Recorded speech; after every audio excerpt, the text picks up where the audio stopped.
Hi friends, আবার তোমাদের সামনে চলে এসেছি আজকে একটা ইন্টারেস্টিং টপিক নিয়ে, এবং এই টপিকটা সবার কাজে লাগবে আশা করি। তো আমরা রেফ্রিজারেটর ইউজ করি বিভিন্ন জিনিস ভালো রাখার জন্য, বিভিন্ন খাবার জিনিস যাতে ভালো থাকে তার জন্য কিন্তু আমরা রেফ্রিজারেটর ইউজ করি। তো ইউজ তো করি, কিন্তু আমরা জানি না যে কোন কোন জিনিস আমাদের রেফ্রিজারেটরে রাখলে ভালো থাকে বা কোন কোন জিনিস ভালো থাকে না। আমরা যা খাবার আনি সব কিছুই কিন্তু ঢুকিয়ে দিই রেফ্রিজারেটরে, তাই তো?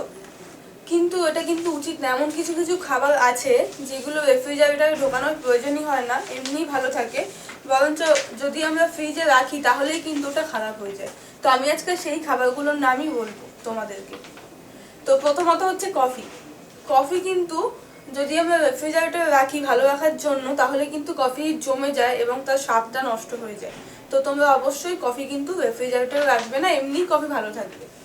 তাছাড়া জ্যাম এবং জেলি আমরা কি করি না, শিশিটাকে নিয়ে ঢুকিয়ে রেখে দিই ফ্রিজের মধ্যে। কিন্তু জ্যাম বা জেলিতে আমরা সবাই জানি যে যেই সব খাবারগুলো বেশি দিন রাখা যায় সেগুলোতে কিন্তু প্রিজারভেটিভ থাকে। তো ফ্রিজে রাখলে কি হয়, ওটা কিন্তু প্রিজারভেটিভগুলো কি হয় না, জমে দানা বেঁধে যায়। এছাড়া পেঁয়াজ কিন্তু রেফ্রিজারেটরে না রাখলেও চলে। পেঁয়াজ যদি আমরা এমনি একটা পেপারের কাগজে নিয়ে এমনি রেখে দিই তাহলেই কিন্তু হয়। পেঁয়াজ ভালো রাখার জন্য কিন্তু রেফ্রিজারেটরের কোনো প্রয়োজন নেই। এছাড়া টমেটো যদি আমরা ফ্রিজে রাখি তাহলে কিন্তু টমেটো শক্ত হয়ে যায় এবং টমেটোর কিন্তু স্বাদ নষ্ট হয়ে যায়। তো তার জন্য কি করতে হবে, এমনি রাখলেও কিন্তু টমেটো পচে যায়। তার জন্য একটা পেপার নিয়ে, অবশ্যই প্লাস্টিক নেবে না, প্লাস্টিক নিলে কিন্তু পচে যায়। একটা খবরের কাগজ বা পেপার নিয়ে সেটা টমেটোর মধ্যে নিয়ে টমেটোগুলো ওতে নিয়ে ফ্রিজে রেখে দেবে, তাহলে টমেটো ভালো থাকবে এবং টমেটোর স্বাদও বজায় থাকবে। এছাড়াও তেল কিন্তু কখনোই ফ্রিজে রাখা উচিত না। তেল এমনি রাখলেই ভালো থাকবে, তো তার জন্য ফ্রিজে তেল না রাখাই ভালো। আর আচারও কিন্তু আমরা অনেক সময় ফ্রিজে রেখে দিই। আচারটা কিন্তু ফ্রিজের তুলনায় যদি আমরা রোদে, যেখানে রোদ পড়ছে, ছাদে বা জানলার পাশে যেখানে রোদ আসছে সেখানে যদি আমরা বয়ামটাকে খুলে রেখে দিই তাহলেই কিন্তু আচারটা অনেক দিন ভালো থাকে। এছাড়াও পাউরুটি যদি আমরা ফ্রিজে রাখি তাহলে কিন্তু পাউরুটিটা শক্ত হয়ে যায় এবং সেটা খেতে কিন্তু খুবই বাজে লাগে।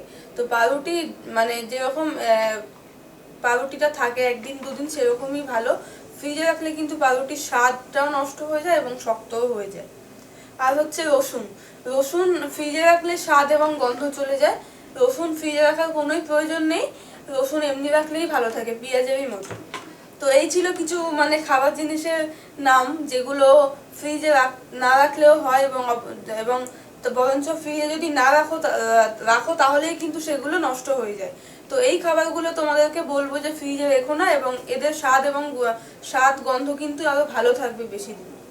তো এগুলো নিশ্চয়ই তোমরা মেনে চলবে এবং কেমন ফলাফল পাচ্ছ আমাকে জানাবে, ঠিক আছে? তো এবং আমার ভিডিও যদি ভালো লেগে থাকে তো অবশ্যই আমার ভিডিওটা লাইক এবং শেয়ার করো এবং আমাদের চ্যানেলটা কিন্তু সাবস্ক্রাইব করো। আর অন্য কোনো টপিক সম্বন্ধে জানার থাকলে অবশ্যই কিন্তু আমাদের কমেন্ট সেকশনে কমেন্ট করো। Thank you.